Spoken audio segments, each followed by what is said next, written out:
I'm DJ Peach, and you're listening to The New Music Show, where we bring you the latest tracks from rising and up-and-coming artists. In late October, we added the track Jumping the Gun by Adrian Glynn. Maybe I am jumping the gun. I had the chance to talk to the Canadian singer-songwriter about his touring experiences, his musical influences, and his acting skills.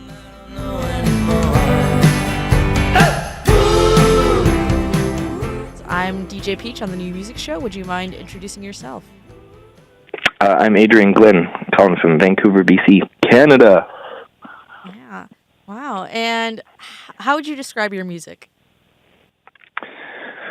Well, it's a tough question because I feel like with this new album, it's changed a lot. But I usually would describe it either as indie folk or rough folk or something in those lines. New albums maybe kind of indie folk pop or something. Yeah. Indie folk pop. So just talking about that genre, just so many subsets of different genres that can fit within that. Who would you say are some of your musical influences? Well, one of them just passed away. That was Leonard Cohen. It's probably my favorite songwriter. I don't know if his influence shows much in my music, maybe a bit, but that was definitely most of my life. That's been just a huge, huge influence for me, just in terms of not just lyrically, obviously he's an amazing lyricist, but just how he constructs songs, how beautiful his melodies are. So that was a huge influence for me. But who else have I been listening to? I mean, I've always really been into Iron and Wine and Bon Iver, and our Canadian band, Arcade Fire. Yeah, I don't know. Bruce Springsteen. I'm a huge Springsteen fan. And I guess just talking about music, what started your interest in making music? I was raised pretty musical. I mean, neither of my parents were professional artists, but I have two brothers, and they had us all in choirs and piano lessons from a young age, and my dad was very passionate about music. And so, yeah, right from the age of 6, I was trying to play instruments and learning how to sing harmonies and things, and I guess the bug just kind of never went away. I don't know. Maybe my dad regrets it now because now he's got a bunch of artistic sons, but there you go. Yeah. And I guess just talking about the arts, I also see that you're into acting as well. Yeah, I'm an actor and a musician, yeah. And how'd you get started with acting? Acting, I kind of got into in high school. I was into improv. Actually, my high school improv team, there's only 8 of us, but 2 of them have gone on to do really big things. Seth Rogen was on our improv team, and a guy called Nathan Fielder, who has a show on the Comedy Network called Nathan Fielder. So those guys are on our improv team.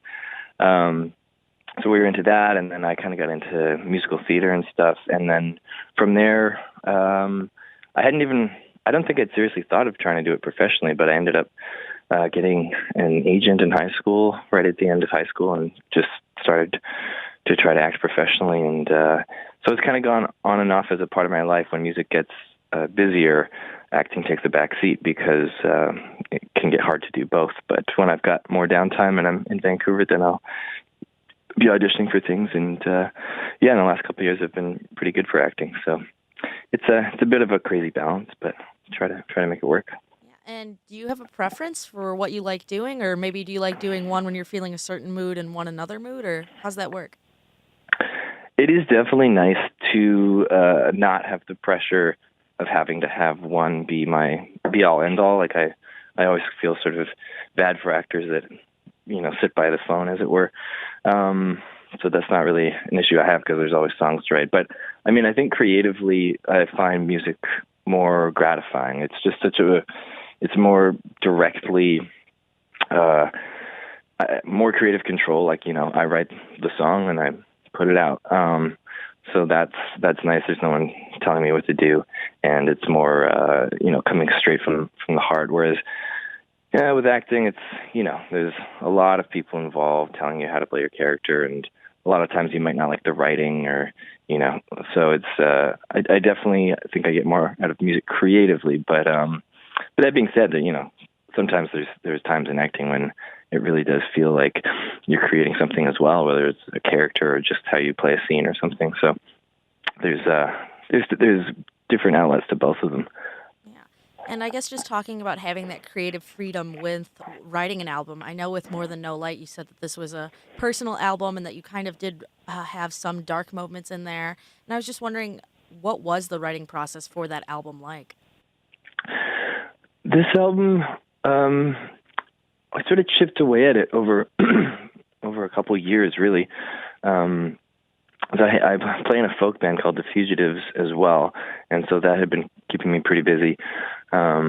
So this solo album just kind of came in bits and pieces, and I'd been listening to a lot of John Mouse. He's sort of an indie synth artist, and I'd always just been an acoustic artist. I'd always played acoustic instruments, and for the first time, I started messing around with synths and electronic elements. And I was actually spending time in Toronto, which is a much bigger city than Vancouver. So I think some of that urbanness and sort of neon light feeling started to enter what I was writing. So I was kind of combining synth lines with banjo lines and trying to, I don't know, kind of coming up with this weird sort of melding of folky sounds and electronic sounds, and it just kind of ran from there. I showed it to, I don't know if you guys have heard of a band called the Zolas, who are I a pretty big band. Mm-hmm. Yeah, so those guys are some of my best friends up here.